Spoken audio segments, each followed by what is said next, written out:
Մեծարգո պարոն նախագահ, Սահմանադրական դատարանի մեծարգո նախագահ, պարոն փոխվարչապետ, կառավարության օրենսդիր գործադիր իշխանության հարգելի ներկայացուցիչներ, ջրային կոմիտեի հարգելի նախագահ, ջրային ոլորտի հարգելի աշխատողներ, ներկայացուցիչներ, Հայաստանում հավատարմագրված դիվանագետներ, ողջունում եմ բոլորիդ եւ շնորհավորում եմ բոլորիս ջրային կոմիտեի ձևավորման 25-րդ տարեդարձի առիթով լավ լուրն այն է, որ Հայաստանի Հանրապետությունը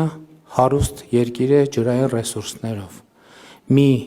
արձանագրում, որը հասկանում եմ, որ շատ տարօրինակ է հնչում այն պայմաններում, երբ մեր գյուղատնտեսական նշանակության հողերի շատ փոքր մասն է ոռոգելի եւ այստեղ խնդիրը ոչ թե ռեսուրսն է, այլ ռեսուրսը կառավարելու մեր ընդունակությունը եւ թերևս հարկ եմ համարում ընդգծել, որ սա էլ այն դեպքերից է, երբ որ մենք ասում ենք, որ ցանկացած հարցի լուծման համար կառավարությունը ունի 3 լուծում։ Այդ լուծումներից առաջինը կրթությունն է, երկրորդը կրթությունը եւ երրորդը նույնպես կրթությունը։ Ընդ որում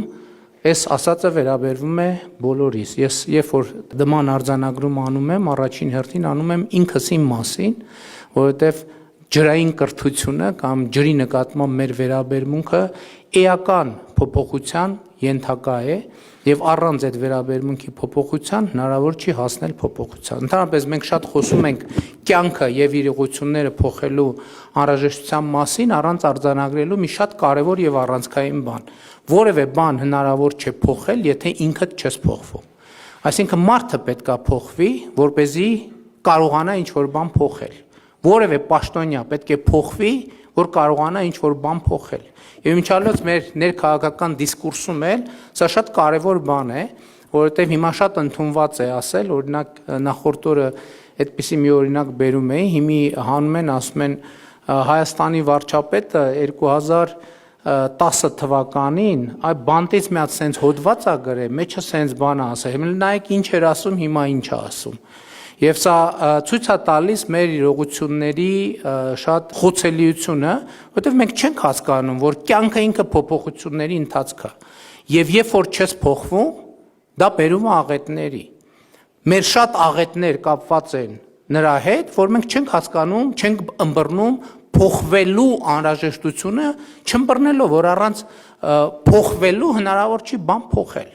Ջրային ոլորտը այն ոլորտներից է, որտեղ մենք ընդհանրապես չենք փոխվել։ Չենք փոխվել, եկեք համարձակություն վերցնեմ ասել վերջին 100-ամյակներում։ Դրա համար էլ տեղում դոփում ենք եւ մեզ ոչ մի բան չի փրկում բացարձակապես։ Եվ չի փրկելու, քանի դեռ մենք չենք հասկանում, որ մենք պետքա փոխենք ջրի նկատմամբ մեր վերաբերմունքը պետական կառավարման համակարգից սկսած ժողովրդական մակարդակով վերջացրած։ Ես շատ հասկանում եմ եւ էմոցիոնալ առումով էլ հասկանում եմ մեր բազմաթիվ գյուղերում ինձ տրվող այն հարցը, թե ինչու ենք մենք պարտական վճարել մեր պապենական ջրի համար, չէ՞ որ այդ ջուրը մեր պապենական հողերի, մեր սարերից եկող մեծ պատկանող ջուրն է։ Ես նման դեպքերում մեր սիրելի քաղաքացիներին ասում եմ, գիտեք ինչ, իրականում, եթե խոսում ենք պապենականի մասին, եթե մենք պապենական ձևերով հիմա ուխտերի կամ գրաստների վրա բետոնները դնենք, գնանք այդ սարերից ջուրը լցնենք, բերենք տուն, մենք ոչ մեկ մեզնից փող չի ուզի։ Այսինքն, եթե հիմա ցանկացած մարդ որևէ բնակավայրում որոշի, որ այն բետոնները կամ տակառները դնում է ձիու վրա եւ գնում է սարից պապենական ջուրը բերելու, բացառված է, որ ճանապարհին մեկը կանգնացնի, ասի, գիտես, ինձ այս ջրի միլիտրի համար պետքա մի դրամ կամ 2 դրամ կամ 10 դրամ վճարես։ Ջրի է բացարձակապես։ Եվ հետեւաբար ոչ մեկ մարդիկ մենք վճարում ենք ոչ թե ջրի համար, մեր պապենական ջրի համար, կամ եթե կարող ենք հենց այսպես ուղիղ ասենք, այլ վճարում ենք, որպեսզի ջուրը սարից գա հասնի, մենք վճարում ենք ձիու կամ ուխտի կամ գրաստի վրա փող չծախսելու համար, որովհետև այդ գրաստին պետք է պահենք, չէ՞, պետք է խոտ տանք, անասնաբույժ հրավիրենք, պետք է գոմ ունենանք, որ պահենք։ Մենք վճարում ենք, որ ջուրը գա հասնի մեր տուն, ընդ որում մենք բանել չբարձրացնենք այդ բետոնները 9-րդ հարկ կամ որևէ տեղ։ Այսինքն ես սա ինչի համար եմ ասում, որովհետև այս մի քիչ էլ գրոտեսկի վերածրած պատկերի մեջ է մեր վերաբերմունքը արտահայտվում ջրի նկատմամբ։ Խոսքը վերաբերվում է եւ խմելու եւ ոռոգման ջրին։ Եվ մենք այսօր ջրային ոլորտում 10 տարի առաջ հետ ենք եղել, ենթադրենք 10 կիլոմետր ջրային ոլորտում աշխարհից, հիմա 150 կիլոմետր ենք հետ ջրային ոլորտում աշխարհից, որովհետև աշխարհը փոխվել է, ջրի նկատմամբ աշխարհի վերաբերմունքը փոխվել է, բայց մեր վերաբերմունքը ջրի նկատմամբ չի փոխվել, մեր ընկալումը ջրի նկատմամբ չի փոխվել։ Մենք այսօր մենք ասում ենք ջուրը, ասում ենք անգինա, չէ՞, ասում ենք, բայց դա էլ է այն, որ արտահայտվում է մենակ կենացում։ Մենք անգին ջուրը վատնում ենք 50 դրամանոց ապրանք, այսինքն մենք շատ դեպքերում եթե հաշվենք, կպարզվի, որ մենք 1000 դրամ ենք ծախսում 100 դրամանոց ապրանք ունենալու համար։ Ինձ հետաքրքրեց, որ ասացի 25 տարի հետո մենք լինելու ենք, չգիտեմ, այսպիսին, այնպիսին։ Եկեք մեր պլանները չգցենք 25 տարի հետո, եկեք մեր պլանները սկսենք նրանից, թե 25 ժամ հետո մենք ինչպիսին ենք լինելու, 25 օր հետո մենք ինչպիսին ենք լինելու, որովհետև եթե հեշտ ասում ես, դե 25 տարի հետո լավ է ալնելու, դե գնացի 25 տարի հետո կհավաքվենք։ Կերևա լավ է թե վատ, որովհետև եթե 25 ժամ հետո մեր վերաբերմունքի մեջ բան չի փոխվում, 25 տարի հետո ես երաշխավորում եմ լինելու է ավելի վատ, լինելու է կատաստրոֆիկ վատ, որովհետև եթե 25 տարի առաջ կլիմայի փոփոխությունը այդքան չէր ճնշում մեր վրա, մենք հələ ժամանակ ունեինք ասելու դե հələ նայենք, տեսնենք, քննենք, զննենք եւ այլը։ Հիմա կլիմայի փոփոխությունը մեր վրա այնպիսի մեծ ճնշում է դնում, որ եթե մենք 25 ժամ հետո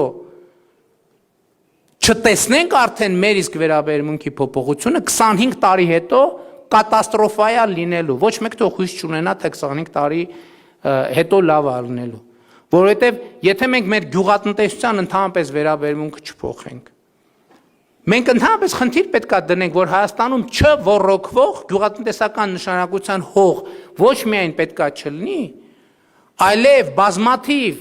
հողեր,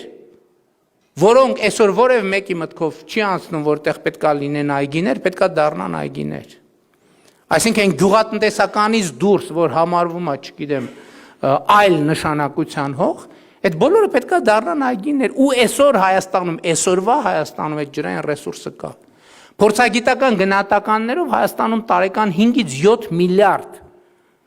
խորանարդ մետր ջրային ռեսուրս է ձևավորվում։ Այսօր մեր ոռոգման համար ինչ որ մենք տարեկան օգտագործում ենք մի հատ էլ տենց ուրախանում ենք, որ այդքան ջուր ենք կարողացել հավաքել, դա այդ ռեսուրսի ընդամենը չնչին մասն է։ Եվ այդ չնչին մասի մի զգալի մասը Սևանն է ապահովում, որը էլի շատ լուրջ խնդրահարույց է մեզ համար, որովհետև մենք պետք է ի վերջո կարողանանք Սևանը այնպիսի, Սևանը մի ռեսուրս է, որը մենք պետք է օգտագործենք 3-րդ, 4-րդ, 5-րդ, 6-րդ տեղում։ Իսկ այսօր Սևանը մեր ռեզերվն է, այն որ մենք այսօր ամեն տարի կամ 5 տարին մեկ Սևանին անդրադառնում ենք, այդ նշանակում է, որ մենք ընդհանրապես մեր ռեզերվն ենք օգտագործում, այդ նշանակում է, որ մենք ջրային ճգնաժամի մեջ ենք եւ ուրիշ բառապաշար օգտագործել այստեղ պարզապես տեղին չի։ Բայց այդ ճգնաժամը, ել եմ ասում, ոչ թե ջրի մեջ է, ճգնաժամը մեր մեջ է։ Այս էլ այն դեպք, որ ստեղ է ճգնաժամը։ Եվ մինչև մենք այդ ճգնաժամը չհաղթահարենք, ոչ մի բան չի հաղթահարվելու։ Եվ լավատեսության համար ոչ մի հիմք ընդհանրապես չկա։ Որտեղ մենք պետք է հասկանանք այն գյուղատնտեսությունը, որ կա, օրինակ եթե հիմա 25 տարի հետո այդ գյուղատնտեսվարման ձևերը շարունակեն այդպիսի մնալ, բացառված է մենք ոչ մի լավ բան չենք կարող ունենալ։ Մենք պետք է հասկանանք, որ կաթիլային ոռոգումը եւ ինտենսիվ գյուղատնտեսությունն է լուծումը եւ բացառվում է, որ գյուղատնտեսության այն ձևերով ինչ էլ անենք, այսօրվա մեր գյուղատնտեսությունը ինքը վնասաբեր է ամբողջությամբ, բացի ինտենսիվ գյուղատնտեսությունից, վնասաբեր է ամբողջությամբ, որովհետև մենք չենք հաշվում իր ինքնարժեքը, կոնկրետ ջրի գինը թեր գնահատված է, եւ բացարձակապես ամբողջ գյուղատնտեսությունը աշխատում է վնասաբեր ոլորտ է, բացի ինտենսիվ գյուղատնտեսության եւ ինտենսիվ անասնապահության։ Եվ մենք այս թեմաների հետ պետք է առերեսվենք։ Իսկ սա առերեսվելու համար ել եմ ասում գալիս է խնդիրը հանգում է կրթությանը։ Ես օրինակ համոզված չեմ, ընդհակառակը համոզված եմ, որ մենք այս ոլորտում գիտելիքի ոչ թե պակաս, այլ ճեղք ունենք։ Եվ եթե մենք առաջին հերթին պետական կառավարման համակարգում այս ճեղքը չենք կարողանալու լրացնենք, մենք ոչ մի հեռանկար եւ ապագա չունենք։ Եվ ես ասում եմ նաեւ այդ ճեղքը լրացնելու ձևը ո՞րն է, որովհետեւ ես հասկանում եմ նաեւ, որ քաղաքական առումով շատ մեծ շահարկումների տեղ է տալիս նաեւ վարձատրության են նոր համակարգը, որը մենք ներդրում ենք, բայց ստեղի լուծումն էլ է այդ։ Ոչ միայն այն պատճառով, որ դա համակարգ է, որ մենք հազար ներողություն ես բառապաշար օգտագործելու համար, որ մենք կարողանանք ստիպել, որ մեր պաշտոնյան հասկանա, որ ինքը ամեն օր պետք է զբաղվի իր կրթությամբ, բայց եթե ոչ, այդ միակ տարբերակն է, որտեղ մենք կարող ենք ասել հետևյալը, այնտեղ որտեղ պաշտոնա թափուր մնում եւ արտաքին մրցույթ հայտարարելու ժամանակ դա միակ տարբերակն է, որտեղ մենք հնարավորություն կունենանք արտաքին մրցույթ հայտարարելու ժամանակ մրցույթի պայմանների մեջ գրել։ Պետք է լինի աշխարհի 100 top համալսարանների շրջանավարտ։ Այսինքն եթե որևէ մեկ օրինակ աշխարհի top 100 համալսարանի շրջանավարտ չի, որոշակի պաշտոններում, չեմ ասում Հայաստանի բոլոր պաշտոնյաները պետք է լինեն աշխարհի top 100 համալսարանների շրջանավարտ։ Որոշակի պաշտոններում չնայած X այդ ուղղությամբ մենք պետք է գնանք նաև այն ուղղությամբ, որ մեր համալսարանների շրջանավարտներն էլ արդեն մեր համալսարաններն էլ լինեն աշխարհի լավ, եթե ոչ top 100-ի մեջ, top 500-ի մեջ։ Եվ ես ուզում եմ մենք այս խնդիրների հետ առերեսվենք, որովհետև առանց այս խնդիրների առերեսվելու մենք ոչ մի խնդիր չենք կարողանալու լուծել։ Մենք ընդհանրապես նման դեպքերում, եթե ուրիշ ոլորտներում ասենք տենց իրավիճակ լինի, մենք երկրում արտակարգ դրություն կհայտարարենք։ Միտեղ որտեղ որ 40%, 60% կորուստ լինի, մենք ինչ կանենք, արտակարգ դրություն կհայտարարենք։ Իսկ ջրային ոլորտում դա նորմալ է, հա դե 60% է կորուստը, դարձավ 59%, դարձավ 58.5%, ինչ լավ է, եկեք բան պարգևատրենք եւ այլն եւ այլն։ Սա աղետ է, ոնց կարելի է սրա հետ ընդհանրապես համակերպվել։ Ոնց կարելի է ընդհանրապես այս պայմաններում գիշերը քնել, բայց մենք քննում ենք ոնց որ։ Ոստեղ է խնդրեմը, որ մենք այս խնդիրները իր ամբողջ խորությամբ չենք ընկալում եւ այս առիթը ես պատեհ եմ համարում օգտագործել սրա համար,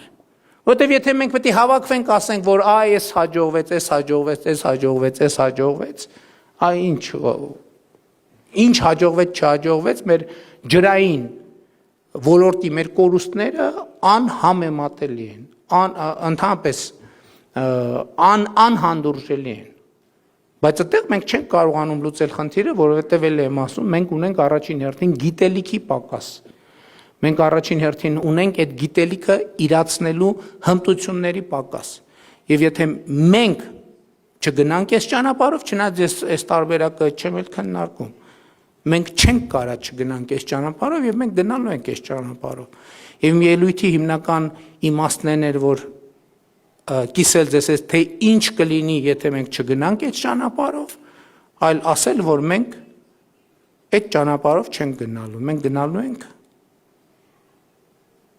նոր ճանապարհով, որը սկսվում է ջրային ոլորտի եւ ջրի նկատմամբ մեր վերաբերմունքի փոփոխությամբ։ Այնուամենայնիվ տոնական համատեքստը չմթագնելու համար ուզում եմ շնորհակալություն հայտնեմ ոլորտի բոլոր աշխատողներին, ովքեր այս ընթացքում իրենց կարողությունները ներդրել են, որպեսզի մենք ավելի վատ վիճակ չունենանք, պետք է խոստովանել, որ մենք կարող ենք, մենք այդ գործում լավ ենք։ Միշտ էլ կարող ենք ավելի վատ վիճակ ունենալ, ես ուզում եմ շնորհակալություն հայտնել, բայց եւ նաեւ հույս ունենալ, որ մենք արձանագրում ենք։ Սոկրատեսը ասում էր, ես գիտեմ, որ ոչինչ չգիտեմ։ Եվ եթե Սոկրատեսը տենց բան ասել է, կարծում եմ բացարձակապես ամոթ չի, որ մենք էլ ասենք ջրային ոլորտում էլ ցավոք մենք ոչինչ չգիտենք։ Մենք պետք է իմանանք, որ ոչինչ չգիտենք, որ գոնե ինչ որ բան կարողանանք իմանալ։ Շնորհակալություն։